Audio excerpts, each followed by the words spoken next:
Hello viewers, welcome to my YouTube channel, welcome to another video. তো আজকে আমরা একটা নতুন চ্যাপ্টার স্টার্ট করব ট্রিগোনোমেট্রি রিলেটেডই। সেই চ্যাপ্টারটার নাম হচ্ছে আমাদের কাছে কম্পাউন্ড অ্যাঙ্গেল।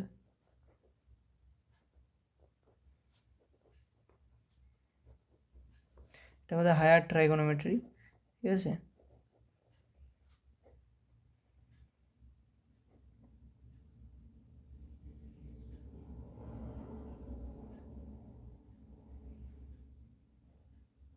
এটা আমাদের আপ টু এইচএস লেভেল পর্যন্ত কন্টেন্টটা ভ্যালিড। ওকে, তো আমরা এখানে পার্টিকুলারলি প্রত্যেকটা ফর্মুলা দিয়ে একটা ভিডিও বানার চেষ্টা করব, কারণ এমনিতে ভিডিওগুলো যদি একটা ভিডিওর মধ্যে করা যায় তাহলে ভিডিওটা অনেক লার্জ হয়ে যাবে। তো সেক্ষেত্রে আমরা প্রতিটা ফর্মুলাকে বেস করে তার ডেরিভেশন এবং সেই রিগার্ডিং কিছু নিউমেরিক্যাল সলভ করব একটা ভিডিও। তো চলো শুরু করা যাক। ফার্স্টে আমরা কম্পাউন্ড অ্যাঙ্গেল চ্যাপ্টারটা সিগনিফিকেন্স হচ্ছে, সাপোজ কোনো একটা ট্রিগোনোমেট্রিক রেশিওর সাপোজ সাইন অফ 15 ডিগ্রির ভ্যালু বের করতে বলা হলো।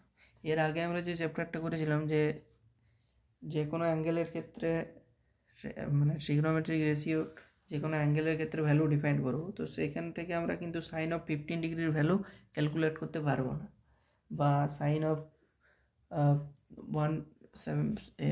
75 ডিগ্রির ভ্যালু কিন্তু ক্যালকুলেট করতে পারবো না, ঠিক আছে। তো সেই সব ভ্যালুগুলো ক্যালকুলেট করতে গেলে কস অফ সাপোজ 105 ডিগ্রির ভ্যালু আমাদেরকে ক্যালকুলেট করতে বলা হলো। এইসব ভ্যালুগুলো ক্যালকুলেট করতে গেলে আমাদেরকে যে চ্যাপ্টারটা জানতে হবে, that is compound angle.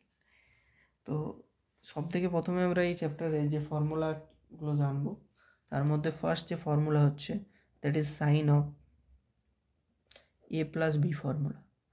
Sign of A plus B ফর্মুলাতে কী বলা হচ্ছে না, sine A cos B plus cos A sine B.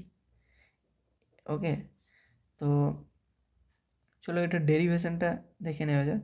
Suppose আমরা ধরে নিচ্ছি এ যে অ্যাঙ্গেলটা রয়েছে সেই অ্যাঙ্গেলটা আমাদের কাছে 60 ডিগ্রি, অ্যান্ড বি যে অ্যাঙ্গেলটা রয়েছে সেই বি অ্যাঙ্গেলটা আমাদের কাছে 30 ডিগ্রি, ঠিক আছে। তাহলে আমরা লেফট হ্যান্ড সাইডটা যদি দেখি, লেফট হ্যান্ড সাইডে আমাদের কাছে কত রয়েছে, sine of A plus B. Okay, that means sine of এর জায়গায় যদি 60 ডিগ্রি পুট করা হয়, বি যদি 30 ডিগ্রি হয়ে থাকে, তো সাইন অফ আমরা পেয়ে যাচ্ছি 90 ডিগ্রি। আমরা সাইন অফ 90 ডিগ্রির ভ্যালু জানি, দ্যাট ইজ 1। লেফট হ্যান্ড সাইডটা আসছে আমাদের কাছে 1। যদি রাইট হ্যান্ড সাইডটাও আমাদের কাছে 1 আসে, তাহলে আমরা জানবো যে এই ফর্মুলাটা আমাদের কাছে একটা ভ্যালিড ফর্মুলা এবং এর ডেরিভেশনটা আমাদের কাছে প্রুভ হয়ে যাবে, ঠিক আছে। ওকে, তাহলে চলো রাইট হ্যান্ড সাইডটা দেখে নেওয়া যাক। রাইট হ্যান্ড সাইডে যেটা রয়েছে that is sine A cos B plus cos A sine B. Okay, তাহলে সাইন অফ এর পজিশনে আমরা কোন ভ্যালু পুট করতে পারি, আমরা ধরে নিয়েছি A is equals to 60 degree, B is equals to ধরে নিয়েছি 30 degree, plus cos of 60 degree sine of 30 degree. Okay, তাহলে আমরা এ আর বি এর এমন ভ্যালু নিতে হবে যে ভ্যালুগুলো আমাদের কাছে অলরেডি নোন, অর্থাৎ আমরা যে 0, 30 ডিগ্রি, 45, 60 কিংবা 90 ডিগ্রির মধ্যে যে কোনো ভ্যালু নিয়ে ক্যালকুলেট করতে পারি। ওকে, তবে তো আমরা সেগুলো ভ্যালু বসিয়ে সেগুলো ক্যালকুলেট করবো। রাইট হ্যান্ড সাইডটা চলো ক্যালকুলেট করা যাক। সাইন অফ 60 ডিগ্রির ভ্যালু কত হয়ে থাকে না, 60 ডিগ্রির ভ্যালু হয় √3/2। কস 30 ডিগ্রির ভ্যালু কত হয় না, কস 30 means sign 60, that is √3/2, plus cos of 60, cos 60 means sin 30, that means 1/2, this is also 1/2. Okay, so এটা আমাদের এসেছে 3/4 প্লাস 1/4, দ্যাট মিন্স এটা যদি এলসিএম করা যায় উপরে পাওয়া যাবে 4, নিচেও 4, দ্যাট মিন্স 1। তাহলে অতএব আমাদের কাছে যেটা আসছে লেফট হ্যান্ড সাইড যেটা পাওয়া গেছে 1, that is also right hand side. তো এই যে আমাদের ফর্মুলাটা রয়েছে হ্যান্স ইট ইজ প্রুভড। ওকে, তাহলে এই ফর্মুলাটা আমাদের কাছে একটা ভ্যালিড ফর্মুলা। এরপরে এর সাহায্যে আমরা ওপরের যে অ্যাঙ্গেলগুলো দেখালাম যে 15 ডিগ্রি সাপোজ আছে, 75 ডিগ্রি বা 105 ডিগ্রি, ঠিক আছে। এই যে অ্যাঙ্গেলগুলো রয়েছে এই অ্যাঙ্গেলগুলোর ভ্যালু কিন্তু খুব সহজেই আমরা ক্যালকুলেট করতে পারবো। সাপোজ যেটা রয়েছে সাইন 15 ডিগ্রি, তাহলে এই 15 ডিগ্রি যে অ্যাঙ্গেলটা আছে সেটাকে আমরা এমন দুটো এ এবং বি এমন দুটো অ্যাঙ্গেলের সাব কম্পোনেন্টে দুটোকে অ্যাড করব যে ভ্যালুগুলো আমাদের কাছে অলরেডি নোন। ঠিক আছে, অ্যাড করতে পারি আইদার সাবস্ট্রাক্ট করতে পারি, কিন্তু যেগুলো আমাদের নোন ভ্যালু হতে হবে, অলরেডি যেগুলো আমরা জানি। অর্থাৎ সাপোজ এটাকে আমরা যদি ভাঙি সাইন অফ, যেহেতু আমরা প্লাস ফর্মুলার সাহায্যে করছি তাহলে আমরা এখানে অ্যাডই করব। যখন আমরা মাইনাস ফর্মুলাটা অলরেডি জেনে যাব তখন সেটা আমরা দেখব যে মাইনাস করেও কীভাবে এর ভ্যালু আমরা ক্যালকুলেট করতে পারবো। তাহলে সাপোজ এখানে আমরা প্লাস ফর্মুলার সাহায্যে এটাকে যদি দেখি, আচ্ছা এটা তো প্লাস ফর্মুলার সাহায্যে করা সম্ভব নয় 15 ডিগ্রিটা, এটা মাইনাস ফর্মুলার সাহায্যে করা সম্ভব। তাহলে আমরা একটা অ্যানাদার এক্সাম্পল নিয়ে নিচ্ছি, কারণ এখানে প্লাস করে পর আমরা এমন দুটো এ এবং বি এর অ্যাঙ্গেল জানি না যে দুটো প্লাস করে পর আমাদের কাছে মানে যে দুটো অলরেডি আমাদের ভ্যালু জানা আছে দুটো প্লাস করে পর 15 ডিগ্রি আমাদের পাওয়া যাবে। তাই আমরা অন্য একটা এক্সাম্পলের থ্রু জিনিসটাকে বুঝে নিচ্ছি। আচ্ছা জাস্ট আ সেকেন্ড।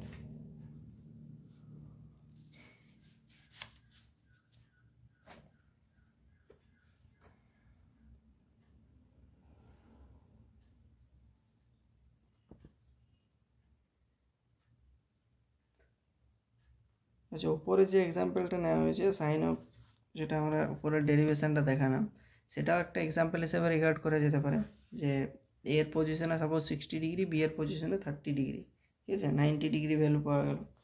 সেরকম আবার ভ্যালু পাওয়া যেতে পারে যে দুটো নোন ভ্যালু নিয়ে আমরা ক্যালকুলেশন করতে পারি। সাপোজ আমরা একটা এক্সাম্পল নিচ্ছি সাইন অফ 75 ডিগ্রি আছে আমাদের সেকেন্ড যে এক্সাম্পলটা আছে সেটাই নিয়ে করছি। তাহলে sine of 45 degree plus 30 degree, that is sine 75 degree পাওয়া যাবে, তাই তো? তাহলে এটাকে আমরা এ প্লাস বি ফর্মুলাতে ভেঙে দিচ্ছি। ফর্মুলায় কী আছে সাইন এ কস বি, এখানে আমাদের এ কত 45 ডিগ্রি, বি হচ্ছে আমাদের কাছে 30 ডিগ্রি। ওকে, তাহলে sine A cos B plus cos A sine B. Okay, that means sine 45 ডিগ্রির ভ্যালু হয়ে থাকে আমাদের কাছে 1/√2, কস 30 ডিগ্রির ভ্যালু হয়ে থাকে √3/2, cos 45 1/√2, sin 30 1/2। ওকে, √3 বাই আমাদের যেটা পাওয়া যাচ্ছে √3/2, √2 নিচে পাওয়া যাচ্ছে বা এখানে পাওয়া যাচ্ছে 1/2√2। 2√2 যদি আমাদের এলসিএম আসে তাহলে উপরে পাওয়া যাচ্ছে আমাদের যেটা √3 + 1, তাই তো?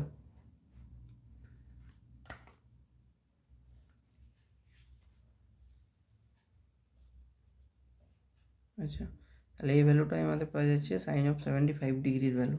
ঠিক আছে, √3 ভ্যালু যদি আমরা ক্যালকুলেটার সাহায্যে পুট করি তাহলে এর একটা এক্স্যাক্ট আমরা ভ্যালু পেতে পারি।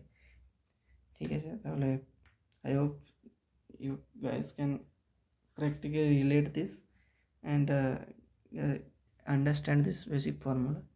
ওকে, চলো নেক্সট আমরা পরবর্তী ভিডিওতে পরের যে কম্পাউন্ড অ্যাঙ্গেলের যে ফর্মুলাগুলো রয়েছে সেগুলো নিয়ে ভিডিও বানাবো। ওকে।